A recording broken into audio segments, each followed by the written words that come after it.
ċelebrant tal-Quddisa tal-lejla huwa ir-rettur tas-Santwarju ta' Pinu Dun Gerald Boħaġar.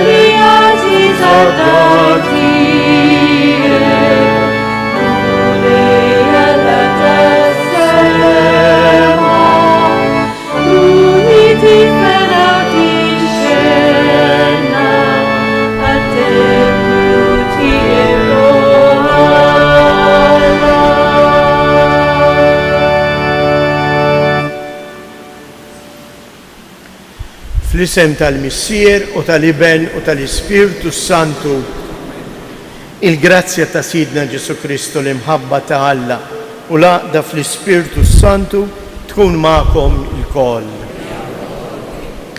Kemm hija għażiża d-dar tiegħek u Alla. Iva eżies hija għażiża għaliex għandna ċ-ċans niltaqgħu miegħu. Għalhekk ġejna hawn għax aħna l-koll għaċċana għalih. U fil-waqt li narfu n-nuqqasijiet tagħna hija wħud nitolbu maħfra għal ħtijietna.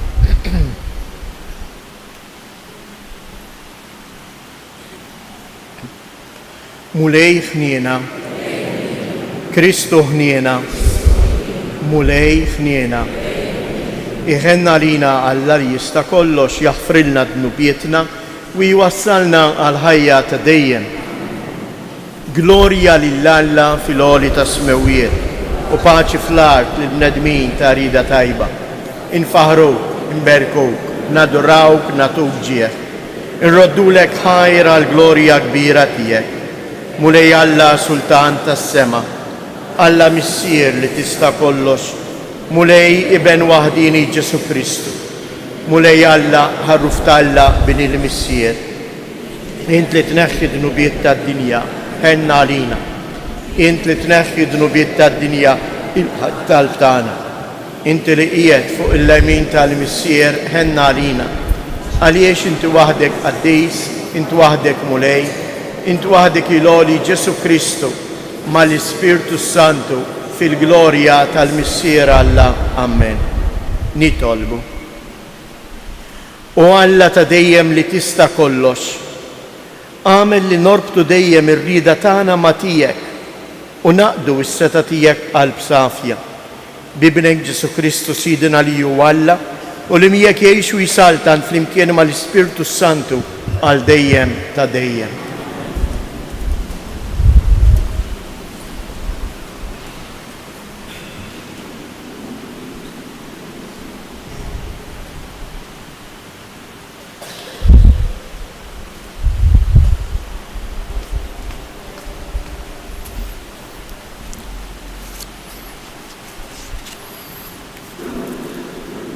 Qari mill-ktieb tal-Esodu. F'dak iż-żmien il-poplu ta' Amalek qam u tqabad ma' Iżrael f'Rafidim. U Mosè qal lil Ġoswe għażel irġiel u mur tqabad ma' Amalek. Jien noqgħod wieqaf fuq il-quċċata tal-għolja bil-ħatar ta' Alla fidi. Ġoswe għamel kif qallu Mosè u mar jitqabad mal-Amalekin.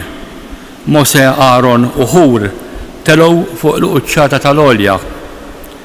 Kull meta Mosè kien jerfa' jdejh, Iżrael kien jirbaħ, u kull meta kien inizzel idejh kienu jirbħu l-Amalekin.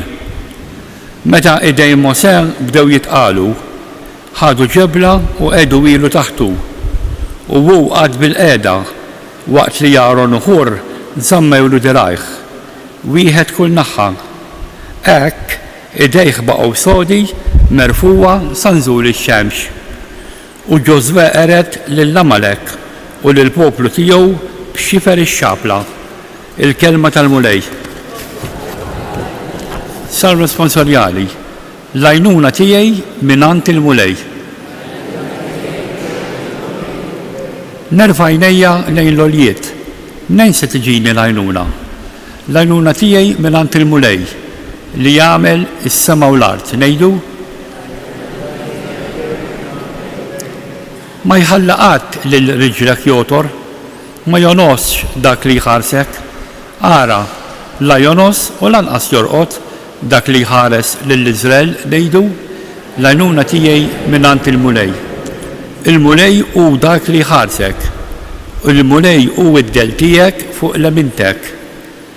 Ma tolqtokx ix-xemx binar, anqas il-qamar bil-lejl. Ngħidu l-għajnuna tiegħi minant il-mulej.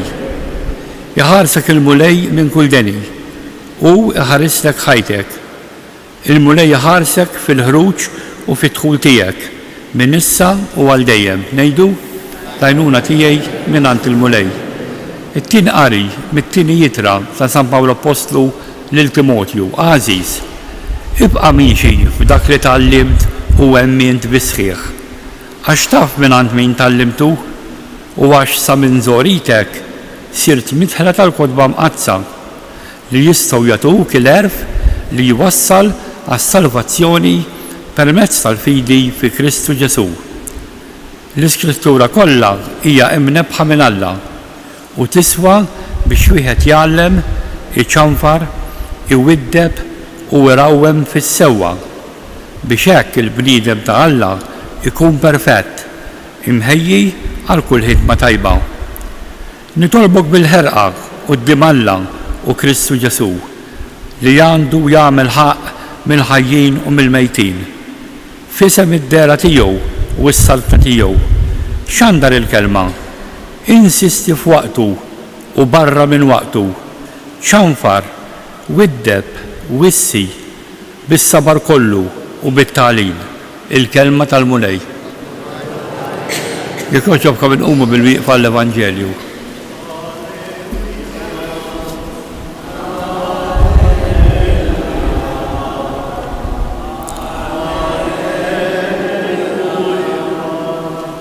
Il-kelma tal-Alla hija ħawja u qawwija u tarbel il-ħsibijiet u l-fehmiet tal-qalb.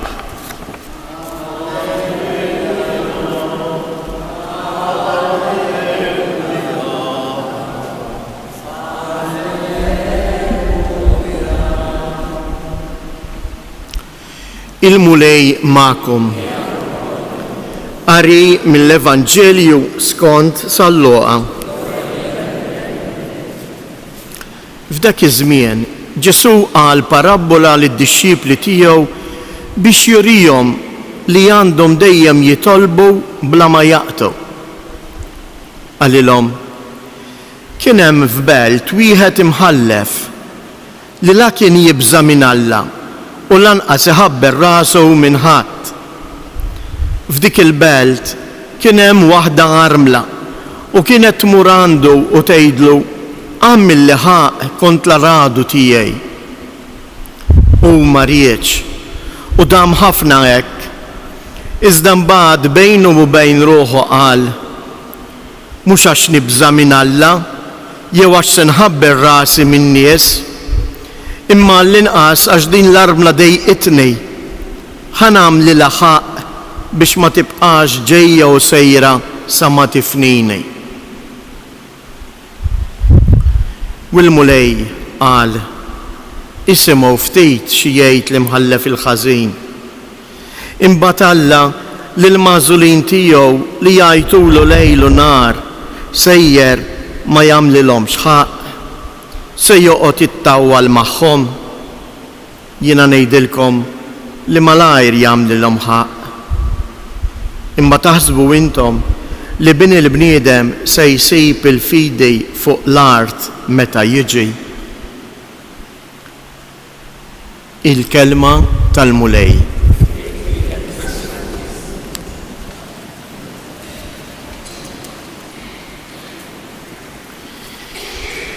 F'dak iż-żmien Ġesu qal parabola lid-dixxipli tiegħu biex jurihom li għandhom dejjem jitolbu bla ma jaqtu. Jekk ninnotaw il-qari kollu tal-lum jinsisti fuq l-importanza tat-talb. Kemm hu importanti it-talb fil-ħajja tal-bniedem. Imma mhux tant it-talb biex ngħidlek ta' tfal żgħar tini jagħmel li hekk, għamel hekk. Imma t-talb xi fisser? It-talb ifisser li jien għandi fiduċja fik li inti tista' tenni u għalhekk qed nersaq quddiemek. Hawnhekk iġib il-parabola ta' dan l-imħallef ħażin.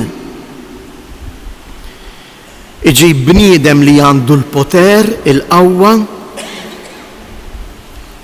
u l-aħħar rota tal-karru fil-mentalità tal-poplu ludi. L-armla hija l-aħħar rota tal-karru għax m'għandha l-ħadd min jiddefendija.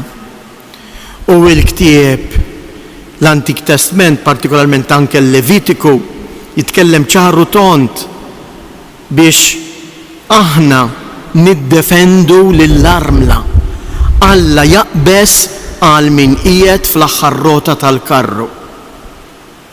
U din l-armla fejn min tmur, fejn dak li suppost jgħinna. Imma x'dan bniedem li m'għandux il-Alla f'qalbu ma jagħtix kasa. U jagħti kasa biss biex ma tkomplux tmur iddejqu.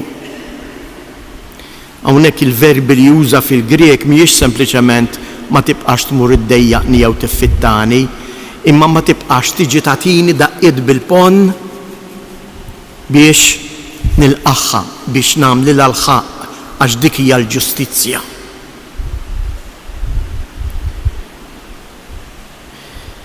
Ħafna drabi aħna wkoll ġeli tismaħħa dik il-frażi u tgħidlek Fader jien nitlob għal xejn. Kemm se ndum nitlob? Tajt qalbi. Ngħiduha le? Imma qabel dik, infatti Ġesu x'jgħid? Intom taħsbu li Alla missierkom ma jismakomx. Semaħħa dan il-bniedem ħażin, aħseb wara Alla missierek li jħobbok. Imma mbagħad jgħid, imma tgħid ħajsib fidi fuq l-art. Għaliex? Għaliex it-talb huwa marbut ħaġa waħda mal-fiduċja. Jien qed nersaq quddiem Alla għax għandi verament fiduċja fih, jew għax sempliċement għandi n-nuqqas, għandi l-bżonn. Ir-relazzjoni tiegħi ma' Alla kif inhi? Hija sempliċement relazzjoni ta' dak gmejr jikkmanda u jien ma niswa għal xejn? Jew hija relazzjoni ta' iben li jaf kemm iħobbu missieru, kemm tħobbu ommu u allura għal kull ħaġa jersaq lejju. Intom araw ftit kif jaġixxi tifel żgħir. X'in għandu bżonn xi ħaġa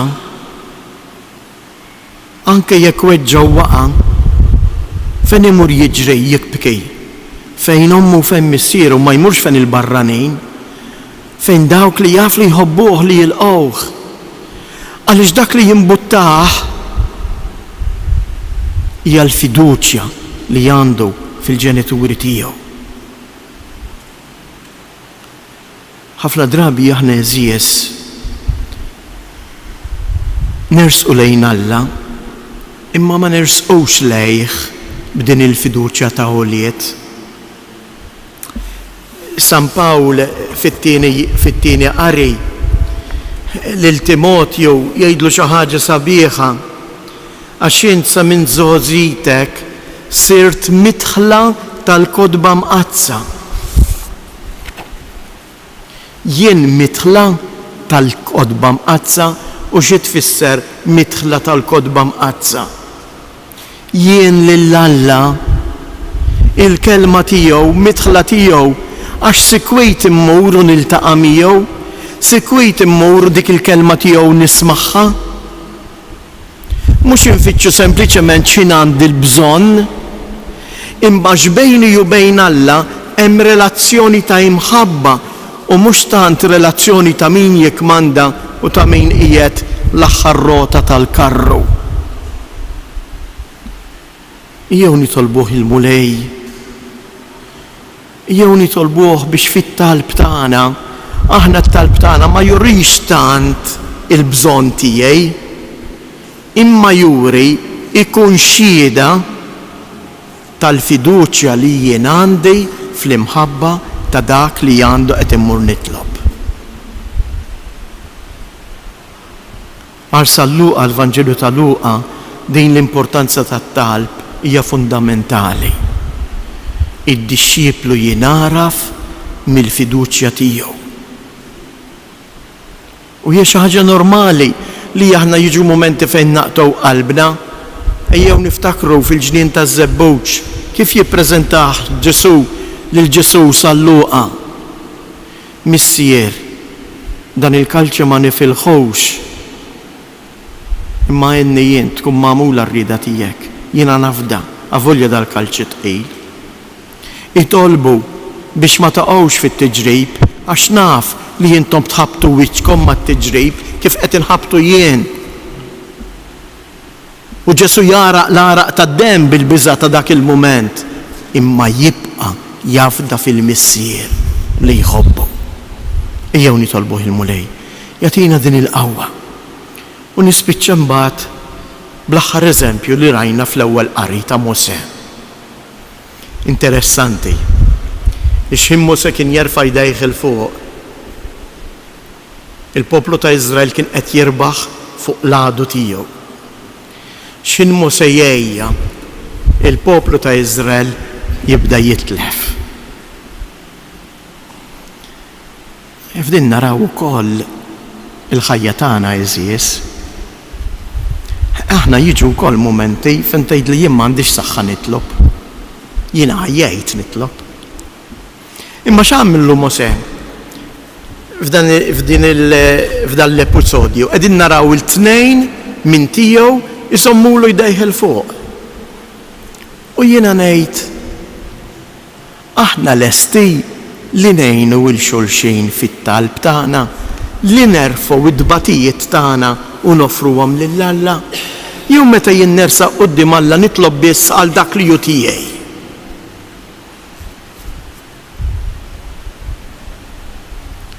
Aħna fil-bidu nistqarru tal-quddiesa li aħna l-koll midinbin, imma nistqarru wkoll u nitlob lilkom ħudi biex titolbu l-mulej Alla tagħna. Qegħdin nitolbu għal xulxin. Qed ikun it-talb tiegħi ta' għajnuna għal ieħor. Ġieli nismaħħa u dan huwa l-parir li jiena nagħti, speċjalment il-ġenituri. Meta jiġi jgħiduli għax uliedi battom il-Knisja imma bħalissa ma jridux jafu l-Knisja. Jien ngħidilhom tinkwetawx, imma int bħala ġenitur ġibu int il-libnek il-Knisja, mhux taqdu minn xaru, imma ġibu int f'qalbek fit-talb tiegħek u jippreżentaħ il-mulej. Imbagħad meta ibnek jimtebaħ u jagħmel il-mixja tiegħu ta' fidi, jerġa' lura taqtax qalbek. Imma kun int stess li twieżnu bit-talb tiegħek. Kemm hi xi ħaġa sabiħa li aħna nitalmu inwieżnu lil xulxin bit-talb tagħna. Mhux nikkundannaw lil xulxin meta naraw il xi ħadd jiżbalja. Arana najru lil xulxin fuq dak l-imbierek Facebook. Kemm kliem jiebes, kemm inwaqqgħu il-xulxin għaċ-ċajt. Meta ħa nitalmu nirrispettaw il-xulxin? Meta ħa nitalmu aħna wkoll niddefendu lil minu dajjef? Intom taħsbu li hawn min jagħmel il-ħażin għax irid jagħmlu, mhux għax forsi jien huwa mqarraq jew imġiel, jew tilef it-triq, jew m'għandux il-kapaċità jażel. Ejjew eżies inkunu nies li fit-talb tagħna nkunu kapaċi wkoll inwiżnu lil xulxin.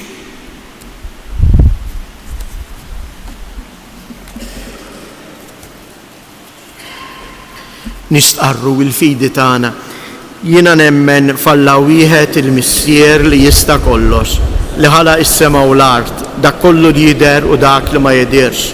U f'Mulej wieħed Ġesu Kristu iben waħdini ta' Alla, imnissel minn Missier qabel kull żmien.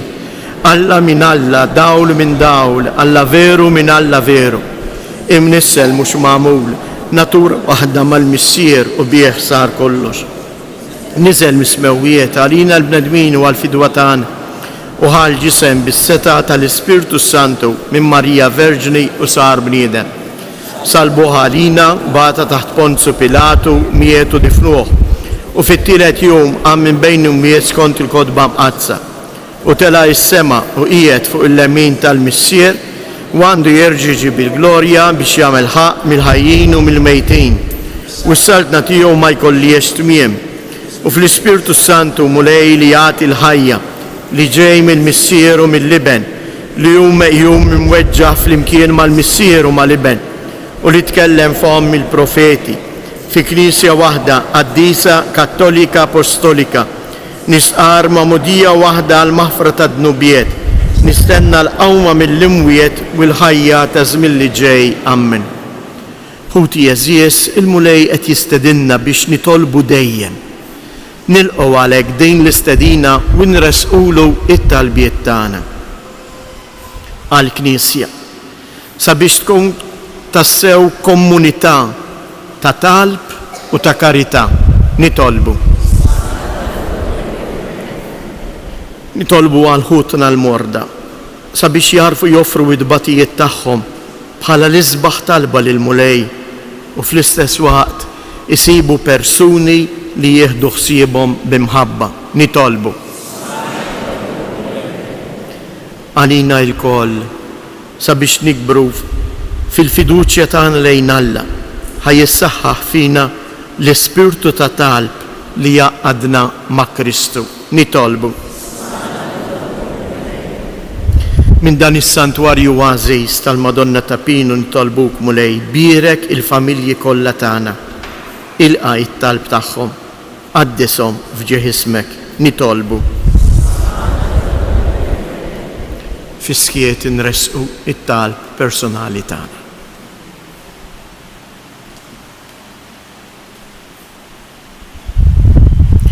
U Alla, inti l-għajn tal-ħajja, ilqa' nitolbuk it-talb u t-tifħir tagħna u kompli mexxina permezz tal-kelma tiegħek int li tgħix wis-saltan għal dejjem ta' dejjem.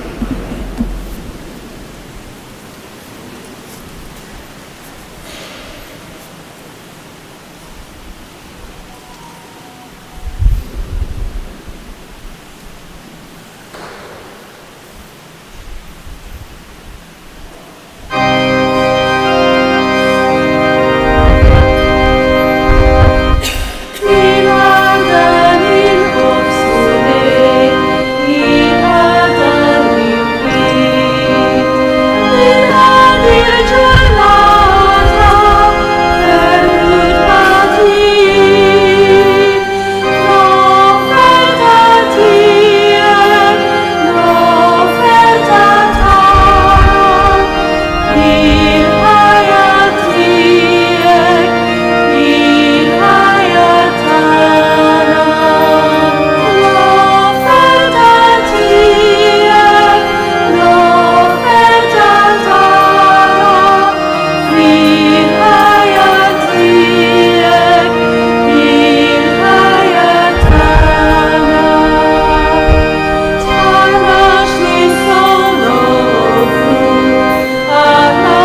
jitolbu ħuti biex dan is-sagrifiċċju tiegħi u tagħkom ikun jogħġob lil Alla l-Missier li jista' kollox.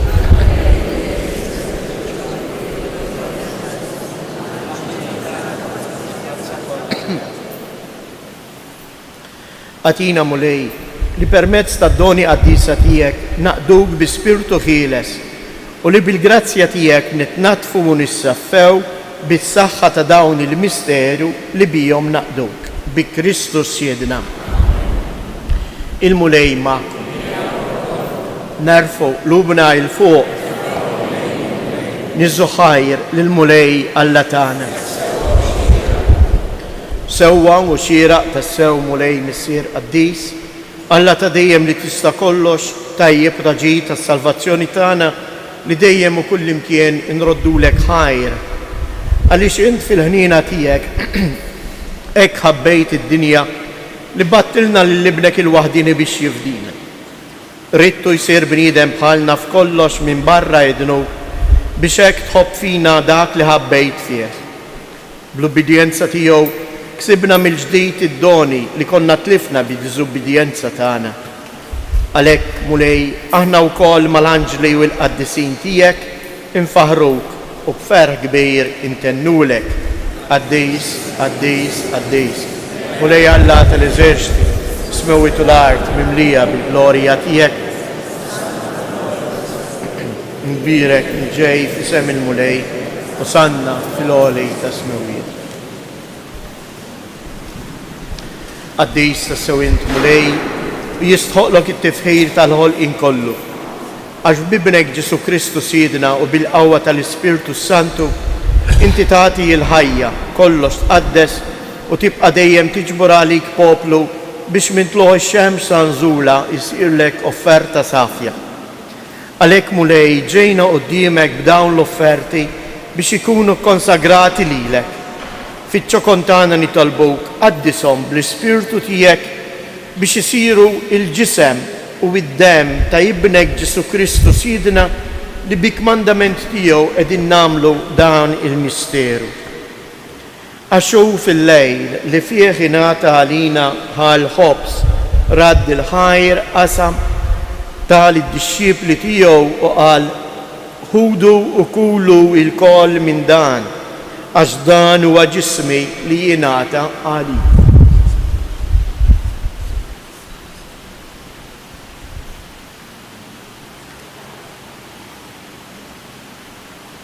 Ekku koll wara li klaħa l-kalċi reġa' radd il-ħajr tal-disċipli tiegħu qal ħudu u jxorbu minnu l-koll għax dan huwa l-kalċi ta' demmi tal-patt il-ġdid li jibqa' dejjem. Id-dem li jixxirita għalikom u għall-bnedmin kollha għal maħfra ta' dnubiet. Għamlu dan b'tifkira tiegħi.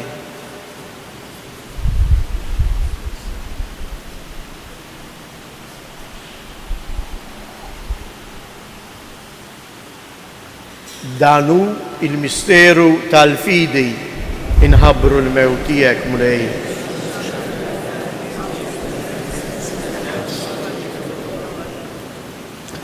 Għalhekk mulej aħna nagħmlu t-tifkira tal-passjoni li bija ibnek fdina u tal-qawmien u t-tloħ glorjus tiegħu fis-sema, aħna li qegħdin nistennew u nittamaw it-tieni miġja tiegħu bratta ħajr nofrulek dan is-sagrifiċċju ħajju qaddis.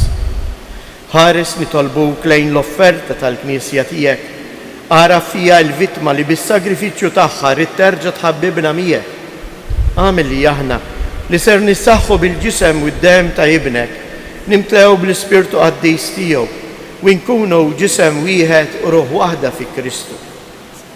Nitolbuk li huwa jagħmel minna offerta li tibqa' dejjem quddiemek biex inkunu nistgħu niksbu l-wirt mal-magħżulin tiegħek, mal-Verġni mqaddsom Malla Marija, ma' San Ġusepp, l-Apostli u l-Martir Glorjuża u l-qaddisin kollha tiegħek kif nittamaw li jidħlu għalina dejjem quddiemek.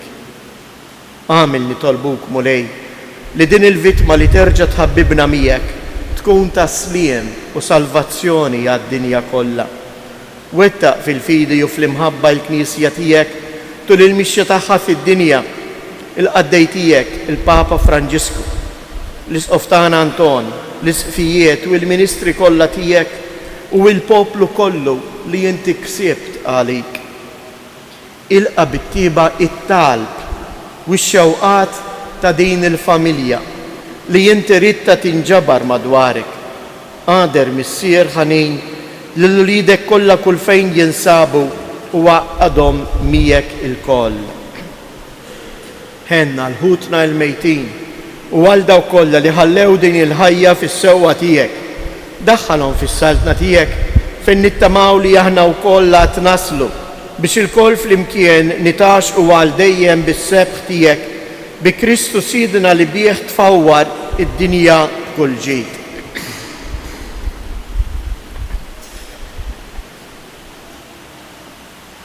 Bi Kristu, ma' Kristu u fi Kristu jingħata lilek għalla missier li tista' kollox flimkien mal-Ispirtu Santu kull ġieħ u glorja għal dejjem ta' dejjem. Ejjew nitolbu kif għallimna u ridna nagħmlu li bentalla għas-salvazzjoni tagħna. Ejjew ngħidu din it-talba fiduċja fl-imħabba lejn il-missier u għalhekk ngħidu missierna li inti fis-smawiet jitqaddis ismek, tiġi saltnati, ikun it-tritjent kif is-sema ikda fl-art. Ħobżna ta' kuljum matina llum, aħfrilna tnubietna bħalma naħfru lil minuħati għalina u la ddaħħalniex fit-tiġrid iżda eħlisna mid-deni.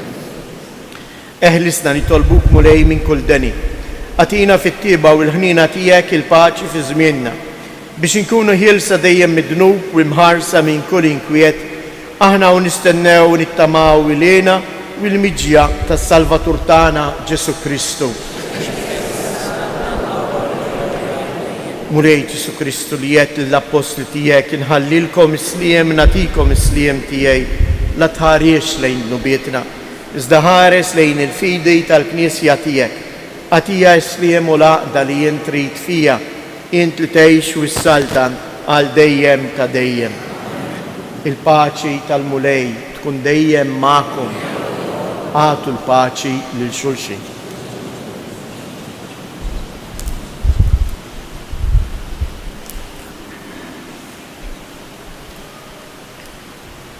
Ħaruf ta' Alla li tneħħi dnubiet tad-dinja ħilna għalina.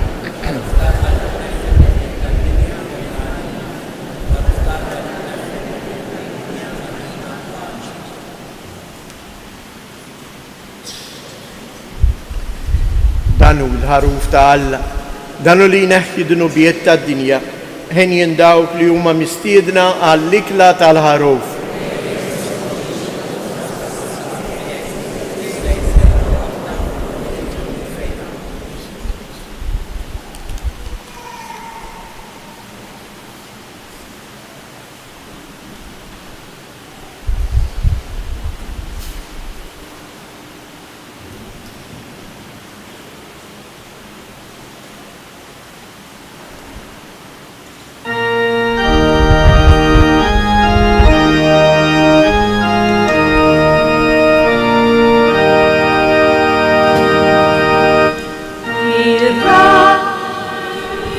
Qarbina tax-xewqa. Ġesu, jiena nemmen li inti tinsab ta' bilħaq fis-sagrament tal-Ewkaristija.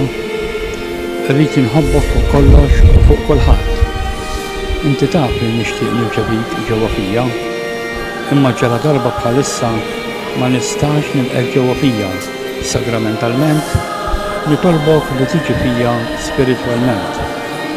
Ejja għandi Ġesu tiegħi biex jiena ningħaqad miegħek. Ħeġġiġni imħabba lik biex bħajti u f'mewti jiena nemmen dejjem fik, nittama fik u nibqa' nħobbok għal dejjem ammen. Grazzi Sinjur Alla u aħfirli Sinjur Alla. Ikun imbierek Alla, imbierek l-isem imqaddes tiegħu, imbierek Ġesu Kristu veru Alla u veru bniedem, imbierek l-isem ta' Ġesu, imbierek għall-qalb imqazza tiegħu, imbierek id-demażis tiegħu, imbierek Ġesu fis-Santissimu Sagrament tal-Altar, imbierek l-Ispirtu Santu Paraklitu, Birka l-kbirom Talla Marija Santissima, birka l-imqazza u l-Immakulata konfessjoni tagħha, birek ikluħ l-oljus tagħha fis-sema, birek l-isem ta' Marija Verġnu, birek San Giuseppe Paulus ħadd-sissuru tagħha, birek Alla fl-Anġli u l-qaddisin kollha tiegħu.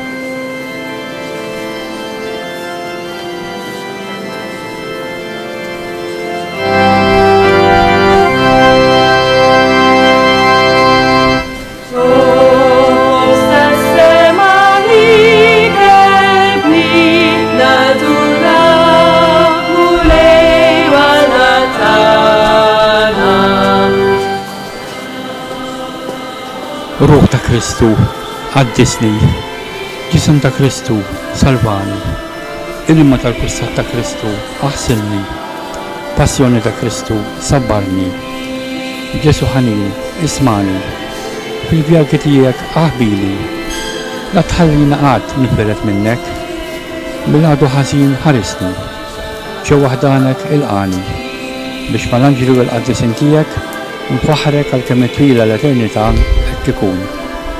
Mulej, għamil l-istrument tal-paċi tiegħek.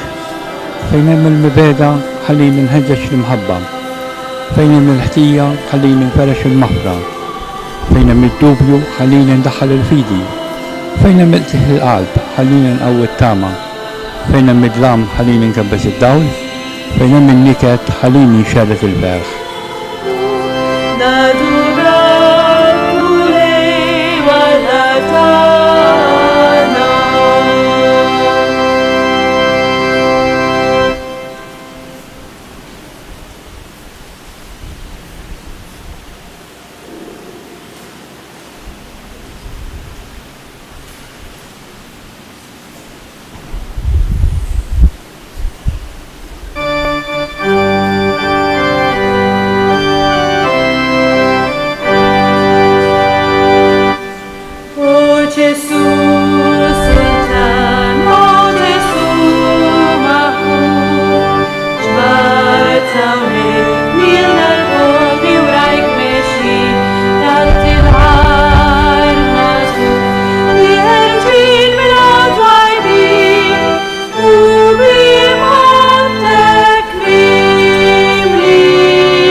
Jehuti, minn tebħu li l-mulej ġisu mux tagħna xi ħaġa, imma tagħna lilu nnifsu.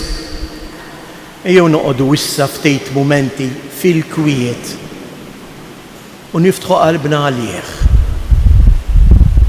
Il-mument tas-silenzju wara tqarbejn huwa il-mument fejn kull wieħed u waħda minna jiftaħ qalbu għal Alla u jressaq it-talbiet personali tiegħu, ir-ringrazzjamenti tiegħu.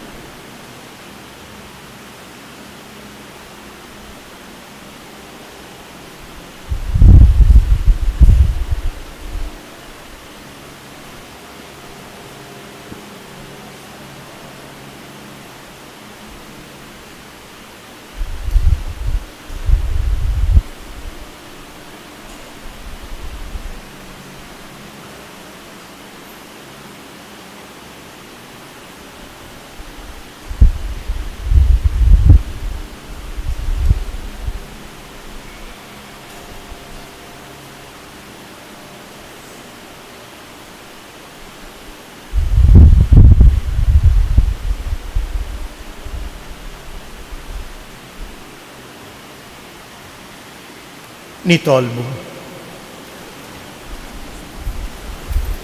Għamil mulej li bissem li nieħdu fis-sagramenti imqazza nimxu il-qoddim fit-triq it-tajba ħalli jekk ninqdew sewwa bil-ġid tal-art u nikbru fil-erf bil-ġid tas-sema.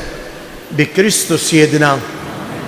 Nixtieq nagħmlilkom xi avviżi. L-ewwel ħaġa dan l-eżerċizzju li jagħmilna wara tqarbin li għadna ftit mumenti fis-skiet tħalluhx għal ġol knisja biss.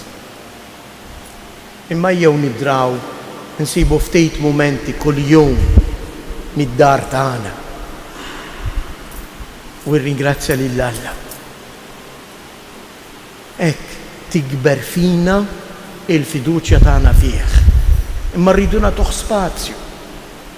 Ejjew ma nħallu lil ħadd jisir ilna iż-żmien il-mument tat-talb. Tieni ħaġa li tieni avviżek li nixtieq nagħmlilkom għada se jkollna okkażjoni sabiħa fil-għaxija fis-6:30 fejn sejjer ikun hawn kunċert ta' kant reliġjuż minn kor ta' tfal Ġermaniżi. Il-kunċert jibda fis-6:30 ta' filgħaxija.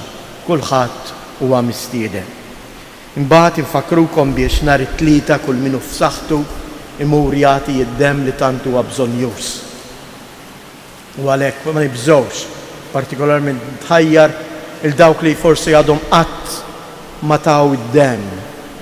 Ippruvaw tingiża mixejn. Imma ftit demm issalva ħajja ta' bniedem.